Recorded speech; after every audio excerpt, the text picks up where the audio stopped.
घटना घडली, आता तुमची मागणी काय? तुम्ही पोलिसांकडे आला होता, काय बोलणं झालं पोलिसांचं? आम्हाला पोलिसांनी सहकार्य केले. पोलिसांनी म्हणले काय ना आम्ही तुमच्या संघ आहे, फक्त तुम्ही कालवा नका करू, काय नका लोकांना काय सांगू नका, काय नाही. तुम्ही जर मोर्चा बिर्चा काढले तर उगाच दगडफेक होईल. सरकार म्हणजे पोलिस आम्हाला साथ देतात. ते म्हणले आम्ही बघू. आता कोर्टाने सांगितलं तुम्हाला तिथे यायचं आणि कोर्टासमोर तुम्ही बोलायचं. तर आमची एकच इच्छा की त्याला फाशी व्हायला पाहिजे. काल ही घटना घडली त्यावेळेस तुम्ही होता? मी ड्रायव्हर, मी रिक्षा चालवतो. मी रिक्षावर गेलतो. एक कामात होते कपड्या दुकानात. मुलगा एकटा होता, तो झोपला होता. हे झाले 7 वाजता. हे आले 9 वाजता. या अगोदरही असं कृत्य केलं होतं अशी माहिती आहे. हे कधी आम्हाला नाही. आता आमचं 1 वर्ष आलं त्याला मी हाकलून दिलं. तो इथं कसा राहत होता हे आम्हाला नाही माहिती. तुम्हाला माहित नाही ते इथं राहत होते? नाही, माझा मोबाईल चोरला होता ना, तेव्हापासून मी त्याला हाकलून दिलं की तू बाबा माझा सासरा नाही, काय नाही. हिला मी पहिलं बोललो होतो तुला बाप पाहिजे का नवरा पाहिजे. त्याने ना नवरा पाहिजे म्हणली, तर असं मी हाकलून दिलं. आणि तो कुठं घर घेतलं, काय घेतलं हे आम्हाला माहिती नव्हतं. या दरम्यान कधी तुमची भेटगाठ काही कधीच नाही.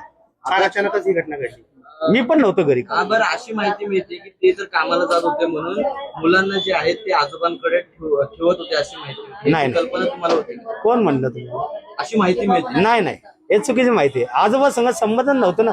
संबंधच नव्हता. नाही ना. आता मग मुलं त्यांच्यापर्यंत कशी पोहोचली? आता मला एक सांगा, तुम्ही तर मला खाऊ दिला. आता लाडकी आता त्या लहान लेकरांना काय कळतं की खाऊ देतो म्हणलं की नाते होतं बाबा की वडिलांचे आजोबाचे काय भांडणे हे त्यांना नाही माहिती. मुलीला माहित होते का ते आजोबा आहेत? आहे.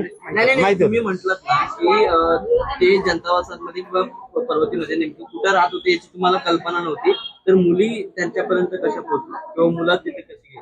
आता मुलं खेळतात कुठं सहज त्याला माहिती आहे. असं तुमची मागणी काय झाली? आता आमची मागणी एकच आहे की त्याला फाशी व्हायला पाहिजे. सरकार मदत. आमच्या पुढ्यात आणि मी त्याची बहीण आहे. चेहरा नाही दाखवू शकत नाही. तर बघा आम्हाला एकच म्हणणं आहे की त्याला फाशी व्हायला पाहिजे. बाकी काय नाही की असे कृत्य केलं तर आम्हाला नाही जमलं. काल घटना घडली. कधीपासून या भागात तुम्ही राहत होता? आता 12-13 वर्ष आले की आम्हाला, पण असं एवढ्या वर्षात कधी घडलं नव्हतं. हे पहिल्यांदा एक किस्सा आमच्या इथं घडलाय.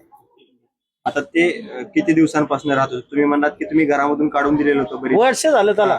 आता किती दिवसांपासून राहत होते तुमच्याकडे? आमच्याकडे राहतच नव्हतं म्हणतात. तुम्ही ऐकता काय? मी सांगतो त्या काय भागात तुम्हाला. कधीपासून राहत होते त्या भागात? आता हे माहिती नाही आम्हाला. आम्ही त्या संग बोलत नाही. भागात राहतात कधी कधी येतात कधी जातात. आता आम्ही कामात जाऊ का त्या मागं फिरू. आमचा हातावर पोट आहे तर आम्ही काय करू.